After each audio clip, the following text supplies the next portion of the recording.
کہ آج ہم پر جو مصیبتیں آ رہی ہیں، جو مصائب کا ہم شکار ہو رہے ہیں، ہم کیا کر سکتے ہیں؟ سب سے پہلے ہم کیا کریں؟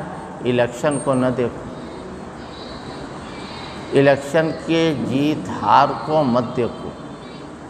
تم نے لا الہ الا اللہ محمد الرسول اللہ پڑھا ہے، تمہاری نظر صرف اللہ پر ہونا چاہیے، اللہ کی قدرت پر ہونا چاہیے، اللہ کے فیصلے پر ہونا چاہیے۔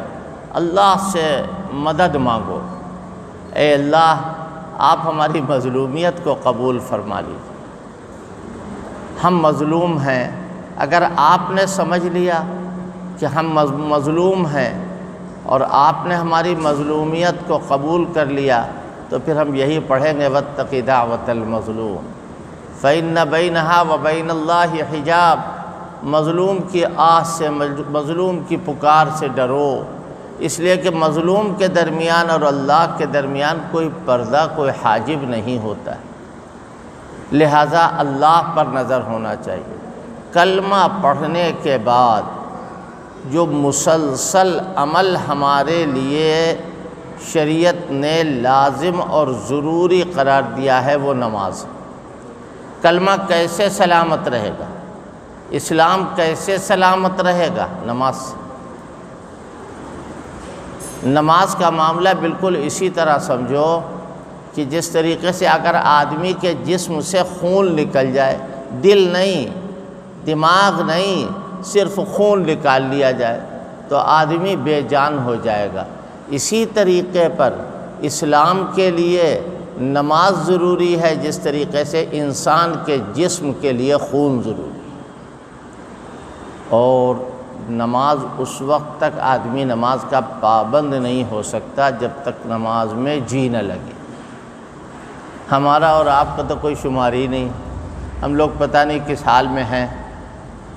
اللہ کے جو مخلص بندے گزرے ہیں، ان کو نماز پڑھنے میں جتنا مزہ آتا تھا اور کسی کام میں اتنا مزہ آتا ہی نہیں تھا۔ ان کی طبیعت گھبرا رہی تو نماز پڑھ رہے ہیں۔ خود حضور پاک صلی اللہ علیہ وسلم اگلے بھی معاف، پچھلے بھی معاف، سید المرسلین، امام النبیین اور امام الانبیاء اور نبی الانبیاء، آپ کی ذات گرامی۔ لیکن آپ کا حال یہ کہ جب آپ کو کوئی مشکل درپیش ہوئی تو احادیث کے الفاظ مختلف ہیں، مجھے جو یاد ہے وہ میں آپ کے پاس بادر الی الصلاۃ، تو آپ فوراً نماز کی طرف متوجہ ہوتے تھے، دوڑتے تھے، سبقت کرتے تھے، جلدی سے بس نماز کے لیے نیت باندھ دیتے تھے۔ وہ نماز ایسی ہوتی تھی کہ ساری مشکلیں آسان ہو جاتی۔ لہٰذا نماز کی پابندی یاد رکھو، نماز میں جی مومن کا لگے گا، نماز میں دل مومن کا لگے گا۔ منافق نماز سے بہت گھبراتا ہے، دکھانے کے لیے صحابہ کو اور حضور کو دکھانے کے لیے یہ دو منہے منافق جو اس زمانے میں تھے، وہ لوگ نماز پڑھتے تھے حضور کے ساتھ، لیکن اللہ کیا کہہ رہا ہے؟ وَلَا يَأْتُونَ الصَّلَاةَ إِلَّا وَهُمْ كُسَالَىٰ۔ یہ لوگ نماز تو پڑھتے ہیں مگر بڑی سستی کے ساتھ، مارے باندھے نماز پڑھتے ہیں۔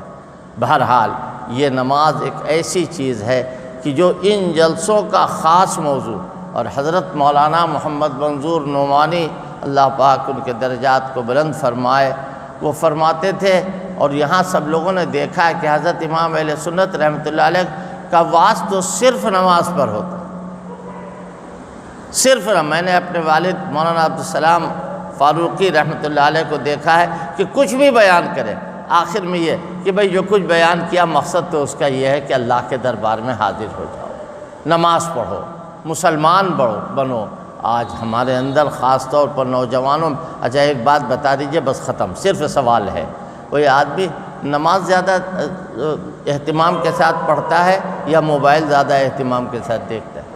چھوٹی سی بات ہے، ہر ایک جیب میں ہے وہ ٹچ والا موبائل، ملٹی میڈیا والا، وہ ہے ہر ایک کی جیب میں۔